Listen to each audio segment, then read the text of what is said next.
सुप्रभात विद्यार्थियों।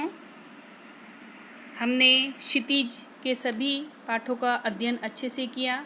उम्मीद है आपको सबको समझ में आया होगा। तो आइए हम कृतिका की ओर बढ़ते हैं।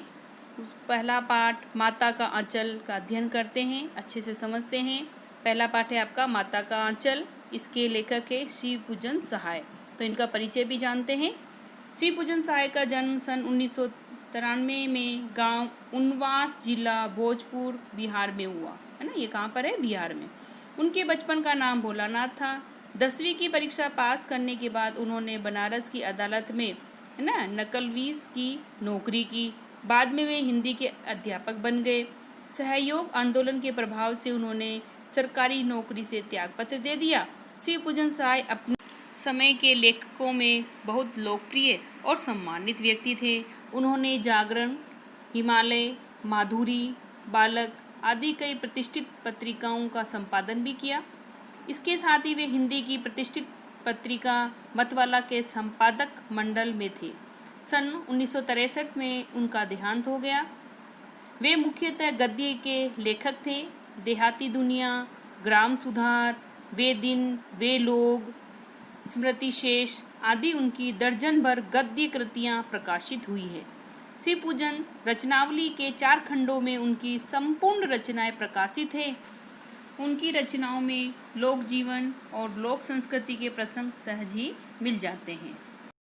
हाँ, तो हम बच्चों प्रारंभ करते हैं माता का आंचल पाठ। इसके लेखक का परिचय हमने अच्छे से जाना।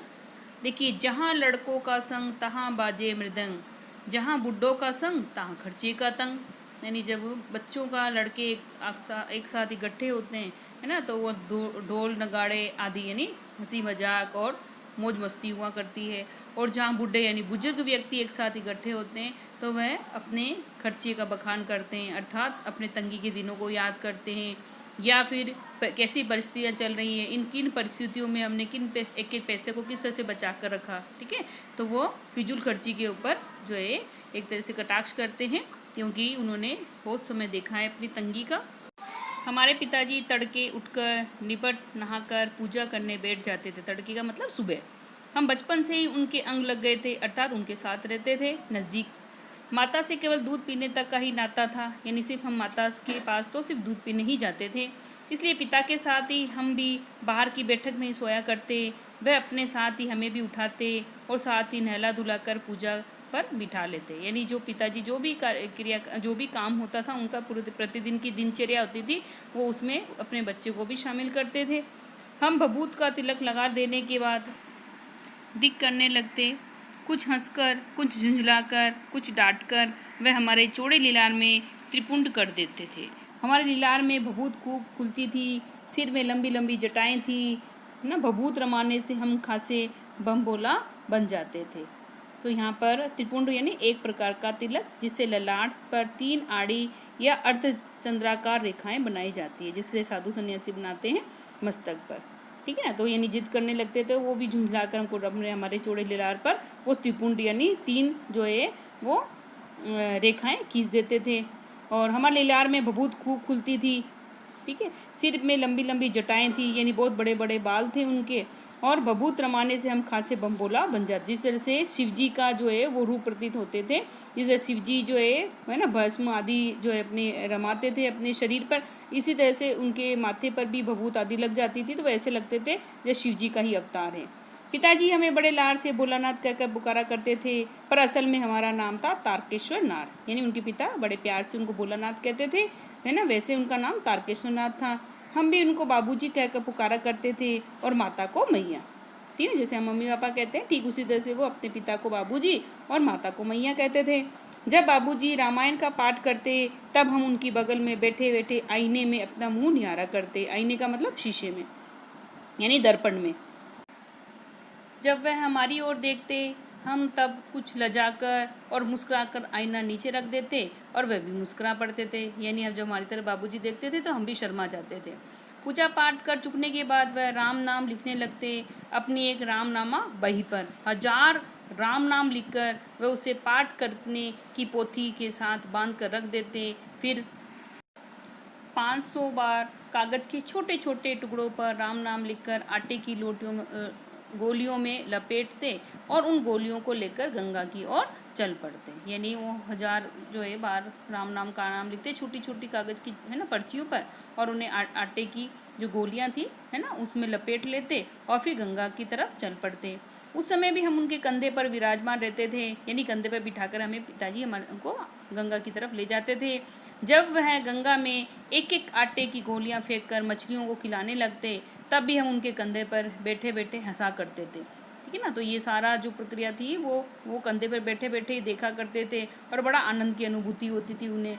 जब वह मछलियों को चारा देकर घर की ओर लौटने लगते, तब बीच रास्ते में झुके हुए पेड़ों की डालों पर हमें बिठाकर झूला झुलाते थे। जब वह घर की तरफ है ना गंगा से घर की तरफ लौटते थे तो बीच में है ना, अब चारा मछलियों को चारा देने का मतलब होता उनका जो आटे की जो गोलियां थी उनको आहार जो था है ना वो देने के बाद जैसे वो गंगा नदी से और घर की तरफ लौटते तो बीच में जो है कुछ बहुत सारे है ना वन मिलते थे और उनमें बहुत सारे पेड़ थे। तो पेड़ों की जो नीची जो डाली थी उसमें हमें बिठाकर झूला झुलाते थे।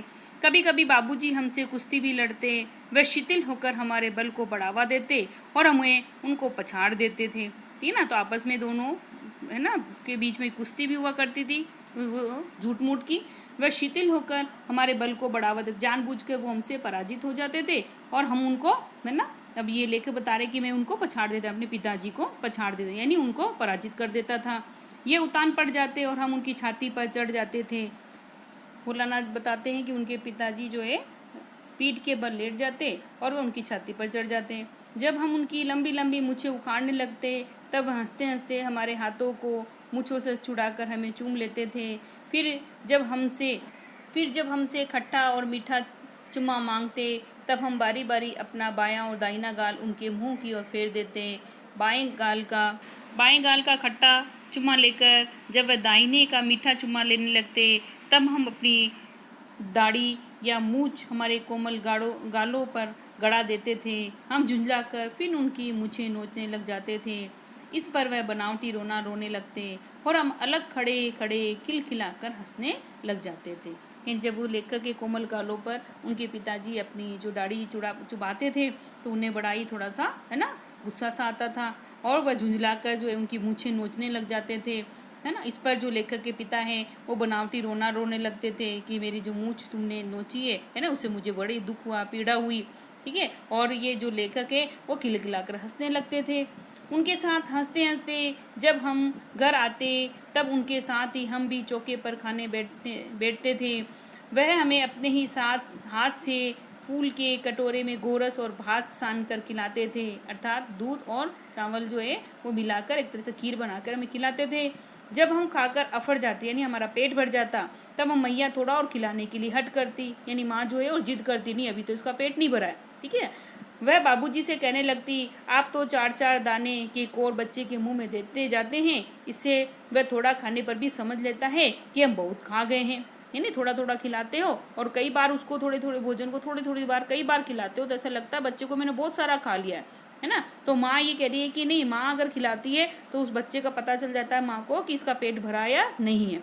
आप खिलाने का ढंग नहीं जानते, बच्चे को भर मुंह कोर खिलाना चाहिए, यानी उसका मुंह भर जाए इतना तो कोर देना ही चाहिए। आप तो थोड़े थोड़े से इसको चावलों के दाने देते हैं तो इसको लगता है कि बहुत सारा मैंने खा लिया और जबकि उसका पेट भरा नहीं होता। तो देखिए माँ क्या कहती है, जब खाएगा बड़े बड़े कोर तब पाएगा दुनिया में ढोर, है ना। तो माँ क्या कहती है कि जब बड़े बड़े कोर खाकर जल्दी जल्दी बड़ा होगा तब उसको दुनियादारी की समझ आएगी, है ना। देखिए मैं खिलाती हूँ, मर्द हुए क्या जाने कि बच्चों को कैसे खिलाना चाहिए, यानी पुरुष जो है वो क्या जानती है ना, उन्हें पता नहीं होता बच्चों को किस तरह से पेट भर के खाना खिलाया जाता है ना। और महतारी के हाथ से खाने पर बच्चों का पेट भी भरता है ना। तो महतारी का मतलब यहाँ पर क्या है, माता से है। ठीक है ना। तो माँ अगर जब तक बच्चे को नहीं खिलाती तब तक बच्चे का पेट भी है ना पूरी तरह से भर नहीं पाता। ठीक है। तो माँ ही है ना, माँ को ही अनुभव है बच्चे का पेट कब भरता है और कैसे भरता है और कितना खिलाना चाहिए। ठीक है। यह कहकर वह थाली में दही भात शांति और अलग अलग तोता, मैना, कबूतर, हंस, मोर आदि की बनावटी नाम से कोर बनाकर यह कहते हुए खिलाती जाती कि जल्दी खा लो नहीं तो उड़ जाएंगे। पर हम इन्हें इतनी जल्दी उड़ा जाते कि उड़ने का मौका ही नहीं मिलता। है ना। तो अब ये देखिए माँ जो है उनको किस तरह से दही भात जो है, दही और भात यानी चावल को मिलाती है एक साथ और उनको छोटे छोटे से ना अलग अलग उसको हिस्से में बांट देती है। एक का नाम तोता, एक का नाम मैना, एक का कबूतर, इस तरह से वो है ना एक एक कोर बना देती है और बच्चे को खिलाने की कोशिश करती है ना। और ये कहती है कि ये जल्दी जल्दी खा जाओ नहीं तो ये सारे उड़ जाएंगे। ठीक है, तो अब लेखक क्या कहते हैं कि हम जितनी जल्दी खुद ही उड़ा जाते मतलब बल्कि जल्दी जल्दी खा लेते, अपने पेट में हजम कर जाते कि उन्हें उड़ने का ही मौका नहीं देते। यानी जो बनावटी जो पक्षी थे उनको उड़ने का मौका नहीं देते और हम अपने जल्दी ही अपने पेट में हजम कर जाते थे।